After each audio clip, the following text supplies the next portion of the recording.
ನಮಸ್ತೆ. ಸರೋಜ, ಶ್ರೀ ಶಿವಶಕ್ತಿ ಯೋಗ ಕೇಂದ್ರ, ಅತ್ತಿಗುಪ್ಪೆ, ಬೆಂಗಳೂರು. ನಮ್ಮ ಸ್ಟೂಡೆಂಟ್ ಒಬ್ಬರು ಆಕ್ಸಿಡೆಂಟಲ್ಲಿ ಸ್ವಲ್ಪ ರಿಬ್ಸ್ಗೆ ಏಟ್ ಮಾಡ್ಕೊಂಡಿದ್ದಾರೆ. ಡಾಕ್ಟ್ರ್ ಹೇಳಿದ್ದಾರೆ ಸ್ಟ್ರೆಂಥನ್ ಮಾಡ್ಕೋಬೇಕು ರಿಬ್ಸ್ ಭಾಗ ಎಲ್ಲ ಅಂಥೇಳಿ.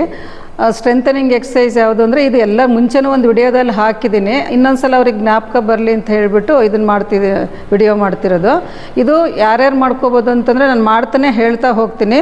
ನೋಡಿ, ಕಾಲು ಸೇರಿಸಿ ನಿಂತ್ಕೊಳ್ಳಿ, ಅಥವಾ ಕೂತ್ಕೊಂಡೇ ಮಾಡ್ಬೋದು. ಈಗ ಆಕ್ಸಿಡೆಂಟ್ ಆಗಿದೆ, ಕೂತ್ಕೊಂಡಿರ್ತಾರೆ, ಅಥವಾ ಕಾಲು ಚಾಚಿಬಿಟ್ಟು ಬೆಡ್ ಮೇಲೆ ಇರ್ತಾರಲ್ವ, ನೇರಾಗಿ ಕೂತ್ಕೊಂಡವರು ಕೈ ಈ ಥರ ತೊಗೊಂಡು ನಿಧಾನಕ್ಕೆ ಬ್ರೀದ್ ಇನ್ ಮಾಡ್ತಾ ಹೀಗೆ ನಿಧಾನ ಪಕ್ಕಕ್ಕೆ ತೊಗೋಬೇಕು.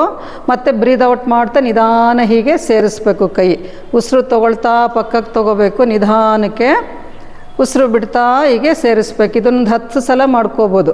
ಗೊತ್ತಾಯ್ತಾ? ಇದನ್ನು ಯಾರ್ಯಾರು ಮಾಡ್ಬೋದು ಅಂತಂದರೆ, ಬ್ರೀದಿಂಗ್ ಸಮಸ್ಯೆ ಇರುತ್ತಲ್ಲ, ಈಗ ಚಳಿಗಾಲ ಶುರುವಾಗಿದೆ, ಉಸಿರಾಟದ ಸಮಸ್ಯೆ ಇರುತ್ತೆ, ಅಸ್ತಮಾ ಪೇಷಂಟ್ಗಳಿರ್ತಾರೆ, ಅಂಥವರೆಲ್ಲ ಇದನ್ನು ಮಾಡ್ಕೊಳ್ತಾ ಹೋಗ್ಬೋದು.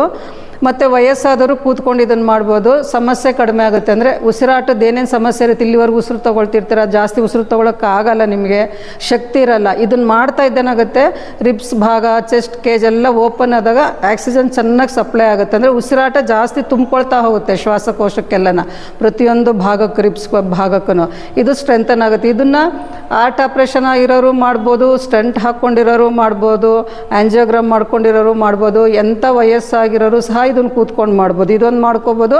ಮತ್ತು ಇದನ್ನು ಸೈಡ್ ರಿಬ್ಸ್ ಎಲ್ಲ ಚೆನ್ನಾಗಿ ಸ್ಟ್ರೆಚ್ ಆಗಂಗೆ ಇದನ್ನು ಒಂದು ಮಾಡ್ಕೋಬೋದು. ಈ ಥರ ಇಲ್ಲಿ ಕಾಲು ಸೇರಿಸಿ ನಿಂತ್ಕೊಂಡು ಮಾಡ್ತೀವಿ ಸ್ಟೂಡೆಂಟ್ಸಲ್ಲಿ. ಇಲ್ಲಿ ಕ್ಲಾಸಲ್ಲಿ ಅದೇ ಥರ ಮಾಡಿಸೋದು. ನಿಮ್ಗೆ ಆಗಲಿಲ್ಲ ಅಂದರೆ ಹೊಸಬ್ರಿಗೆ ಕಾಲು ಸ್ವಲ್ಪ ಅಗಲ ಇಟ್ಕೊಂಡೆ ಮಾಡಿ.